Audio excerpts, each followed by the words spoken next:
Nem tudo que existe no mundo conseguimos enxergar. Para sair do escuro, precisamos jogar luz. E em alguns casos, uma luz muito brilhante. E de forma muito resumida, é o que este laboratório aqui, que a gente visita hoje, faz.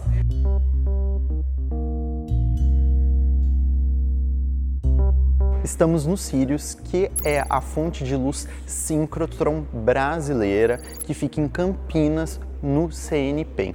Olhando aqui de cima, você vê, parece um Maracanã. É um Maracanã da ciência brasileira e a gente vai conhecer melhor o funcionamento dessa estrutura. O CNPEM é um grande centro de pesquisa no Brasil, né?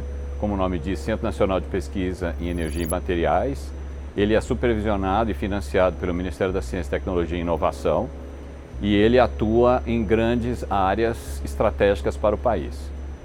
Ele é um centro que agrega, né, e desenvolve e mantém grandes equipamentos, como o Sirius, que é o maior deles, né, e a maior instalação desse tipo do Brasil. O CNPEM está num terreno, né, de 530 mil metros quadrados. Do ponto de vista de área construída, nós devemos ter algo perto de 200 mil metros quadrados. Você vê, só o Sirius tem 68 mil metros quadrados, né? E para produzir essa luz muito brilhante, a gente precisa de acelerador de elétron. No caso do Sirius são 3 e eles estão atrás dessa parede aqui com 1 metro de espessura, que é para não vazar radiação. Dessa parede a gente não consegue enxergar nada o que tem atrás, mas aqui a gente tem uma imagem que mostra um pouquinho melhor o que tem dentro do túnel. É como se a gente estivesse passeando dentro do acelerador de elétron. E aqui a gente tem essa visão um pouquinho mais ampla de como é que funciona o nosso acelerador de partículas, que na verdade são 3. Primeiro, um acelerador linear. Depois, ele vai passar por um booster, que é o segundo acelerador. E depois ele vai passar para o acelerador principal, que é o anel de armazenamento.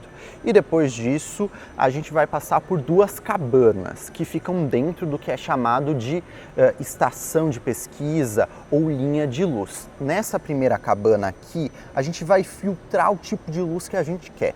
Nessa segunda cabana, que é a cabana experimental, a nossa luz vai encontrar a nossa amostra, ou seja, aquilo que a gente quer enxergar melhor com a luz que a gente selecionou anteriormente. Sirius é toda essa infraestrutura de pesquisa que nós estamos aqui vendo, né? No coração dele tem um acelerador de partículas, um acelerador de elétrons, que acelera elétrons à velocidade praticamente a da luz para que eles produzam radiação eletromagnética para a gente iluminar materiais e estudar aspectos microscópicos desses materiais.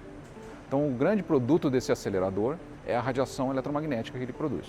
Os elétrons estão praticamente na velocidade da luz, então eles fazem cerca de 600 mil voltas por segundo. Como que eles são desviados da sua trajetória, né? Então, eles estão indo numa linha reta, o elétron é desviado. Ele é desviado através de campos magnéticos perpendiculares à direção que eles estão andando, né? Então, tem vários ímãs, né, que fazem com que os elétrons, cada vez que ele passa por um ímã, ele sofre uma força, que a gente chama de força de Lorentz, e aí ele vai sendo desviado. Quando eles são desviados da trajetória por esses ímãs, né, eles sofrem uma aceleração centrípeta, né? Então o elétron está indo numa direção, ele faz a curva, ele sofre uma aceleração centrípeta. E aí quando o elétron sofre aceleração centrípeta, é uma lei básica da natureza que toda carga elétrica, quando sofre essa aceleração centrípeta, emite radiação. Essa é a radiação síncrotron. Então a gente pode extrair desses mesmos ímãs que estão guiando a trajetória, você pode botar uma porta e observar a luz síncrotron e guiá-la para essas estações. E agora a gente está numa estação de luz, no caso a Manacá, que foi a primeira aberta, foi acelerado aí o processo para abrir a Manacá durante a pandemia, foi usado aí para fotografar, entre muitas aspas, uma proteína do SARS-CoV-2, que é o vírus causador da Covid, e a gente está nessa cabana óptica. Essa é a primeira cabana que eu falei lá no início. E agora eu vou te mostrar como é que ela funciona por dentro. A luz gerada pelos elétrons vai entrar por aqui. E essa luz ela vai parar nesse aparelho aqui, que é um monocromador, que vai fazer a seleção do tipo de luz que vai passar. Funciona como se fosse um prisma. E agora que a gente já viu a cabana óptica, a gente vai para a cabana experimental, para entender como é que a gente usa essa luz que a gente filtrou no nosso experimento. Oi, Andrei, tudo bem?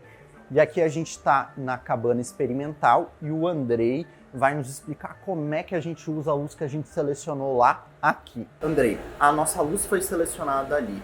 Como é que ela entra na cabana experimental e como é que ela interage com a minha amostra, com o meu objeto? E qual objeto especificamente nessa cabana a gente pode observar? Certo.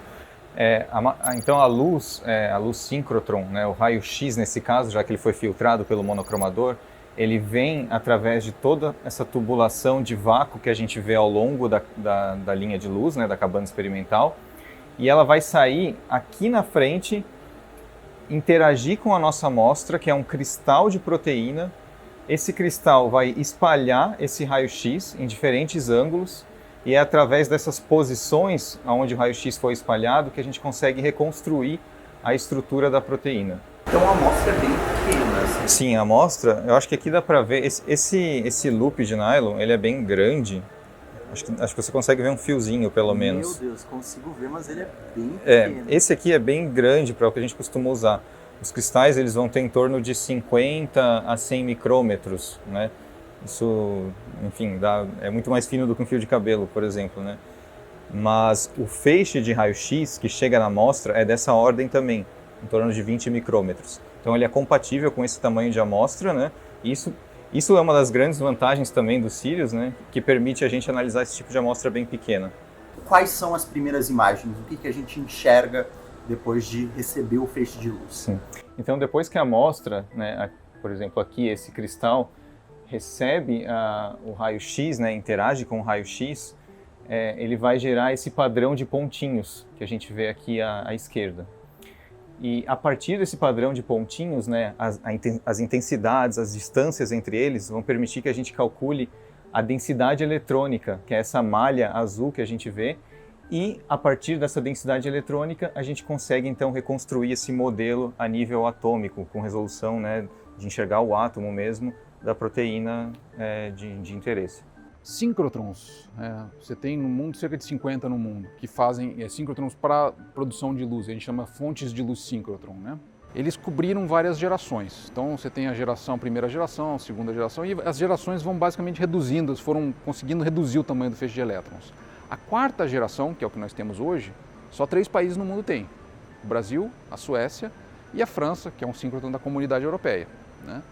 Então, a importância dessa tecnologia é que nos coloca na possibilidade do desenvolvimento de conhecimento e novas tecnologias, explorando como que os átomos se organizam, como que a matéria se organiza. Então, no desenho de fármacos, na exploração do petróleo, pesquisa, quando você faz hoje, você está pensando em gerações futuras, né?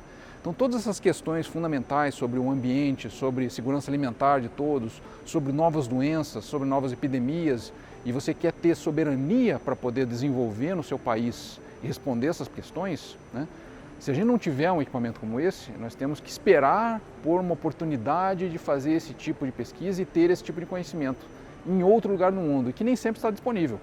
O que o Sirius, inclusive, traz, por ser um dos únicos 3 síncrotrons de 4ª geração do mundo, né, é colocar o Brasil nessa liderança mundial de um dos equipamentos mais versáteis para análise de materiais. Então ele permite que esses pesquisadores agora façam perguntas sofisticadas de problemas importantes e que eles agora podem responder no Brasil.